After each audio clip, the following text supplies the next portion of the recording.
The reason you're having trouble reaching the audience that you're looking to reach is because you're being selfish. Everything is about you. You're not allowing yourself to think about your audience first. You're not allowing yourself to think about the person who needs the videos that you're trying to make. And you're not allowing yourself to think about how you can help people. You're also being selfish by being picky about who you choose to help. Something I've learned when it comes to YouTube creation is that I had to get out of my own way. When I first started making these YouTube videos, I had this idea and this vision in mind of let me make videos for me that I'm comfortable making and videos that I want to make about topics that help me. That's not the wrong idea to start with, but in reality, you want to make videos that are going to help people, entertain people, or if you're doing anything like me, which is I'm documenting my journey so that way I can help you tell your journey, so that way we can continue to write history. And as I've been documenting my journey and thinking of different topics and videos to create, I learned how to better listen to not only my inner monologue, basically, which is my avatar. The person that I wanted to help was me in the past. As I learned to better listen to me in the past, it helped me better understand the audience that I can reach, and it helped me better understand how I want to tell my story. When it comes to putting yourself out there in the world, you can't be scared of being held accountable for what you believe in and responsible for the things you put out there. And that's what a lot of people run into, including myself when I first started. I was scared of the responsibility that came with, I'm the guy who said this, or I told people to do that, or this is the decision I made. Being scared of leadership is actually extremely selfish because it means that you're trying to focus on helping people that you want to selectively help instead of helping the people that are really in need of how you can help them. And you have to be somebody who's aware that you want to help.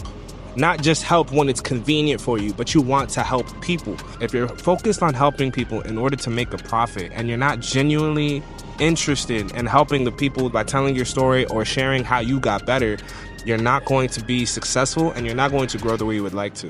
When I first started, my intention wasn't necessarily to help people. It was literally, as I said, I share my story to help you share your story. But I didn't quite realize that as I was sharing my story, there's a way for me to share my story where I can be more helpful than me sharing my story in order to just be on top of the stage to say, guys, listen to me tell my story. Me going out there and putting myself out there was the first layer of how I can help somebody. But as I continue to help and as I continue to put my story out there and as I continue to listen to the people who are talking to me and understand the feedback that I'm getting, I'm realizing like, wow, a lot of the reason I hesitated in making this kind of content in the first place was because I was nervous and worried about the reception that would come with standing on my values. And that's what a lot of creators go through. Don't be somebody who's scared to put their content out there because you're scared of being held accountable for the content that you put out there. You want to put your story out there and continue to grow.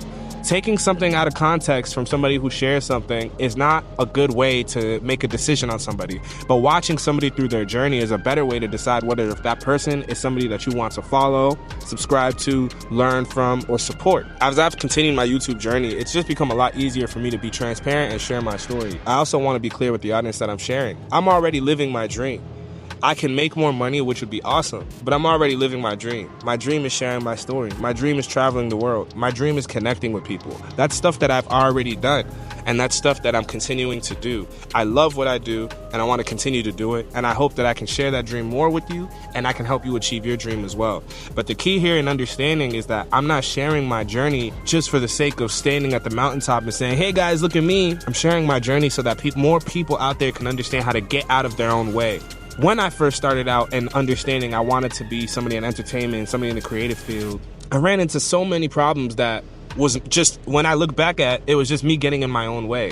Me thinking too much about what people are gonna think. Me thinking that I had to do all this type of preparation before I did anything, meaning like, oh, I have to go read this book, and then I have to go get that equipment, and then I had to go this, and that. I kept comparing myself to other creators, the people around me, looking at the numbers, looking at the analytics, and thinking nothing's growing, nothing's happening, this isn't working. And that was me really just getting in my own way, creating distractions so that way I didn't have to do the work that I knew I wanted to do and I knew would be the work that I needed to do, but I was too scared to be responsible enough to deal with the trials and tribulations that come with the work I have to do. That's a very selfish mentality, and it showed that I was scared to lead. As I continued to just fight through that discomfort, I found little things that I could do that helped me just take many steps forward. One of the best quotes I've ever heard about productivity, and I believe I got this from the 4-Hour Workweek, But if there's something you're procrastinating on doing or something you're really nervous about doing, instead of ruminating on just how bad it's gonna hurt to do or the consequences of doing it, just do it for 2 minutes. Start doing it for 2 minutes and see what happens. And that's what I did. I said, let me take the camera out and start recording. Let me take my laptop out, start writing. The worst that can happen is you do something. And once you do something, you can see what else you can do. And once you see what else you can do, you'll realize your potential is limitless. But you have to start. And in order to start, you have to get out of your own way. So now I've realized that not only am I sharing my story to help people share their stories, I'm also helping creators get out of their own way. Because the biggest problem I had getting started was getting out of my own way. Don't be scared of leadership. I'll make another video talking specifically about the fear of leadership and radical accountability. That's gonna be on my YouTube page coming up soon. But this one is to tell you, you need to get out of your own way and stop being selfish about who you wanna help and how you wanna share your information. Make the content that's gonna help the people that are looking to get helped. Don't think about your cousin over there who doesn't want to listen to you or your friend that you had lunch with that doesn't want to listen to you. Focus on helping the people that are asking for help, and then from there, you'll be able to help more people that didn't even know they needed your help. My name is Apex, and you know what this is. I tell my story. Help you tell your story so we can make history.